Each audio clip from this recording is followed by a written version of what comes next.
வணக்கம். நான் காக்கநல்லூர் இயற்கை பூமி யூடியூப் சேனல் கண்ணன் பேசுகிறேன். இவர்கள்லாம் எங்களது காக்கநல்லூர் ஊரின் ஒரு அருமையான விவசாயிகள்.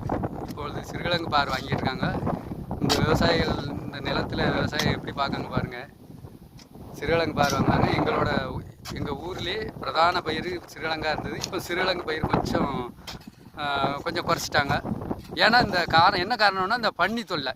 பன்னி வந்து இந்த தேசத்தில் பாதி விவசாயத்தை அழிச்சிக்கிட்டு இருக்கு. இது ஆளுங்கட்சியும்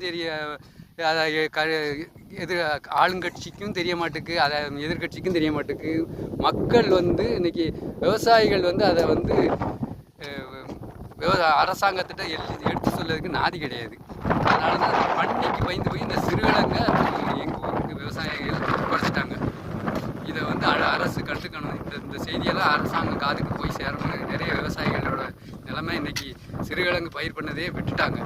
காக்கநல்லூர் தான் சிறுகிழங்குக்கு ஃபேமஸ்ஸு. இன்னைக்கு விவசாயம் சிறுகிழங்கை நிறுத்திட்டாங்க. என்ன காரணம்? அந்த பன்னி. அதை வந்து கட்டுப்படுத்த இந்த அரசாங்கத்துக்கு பதில் சொல்ல முடியல.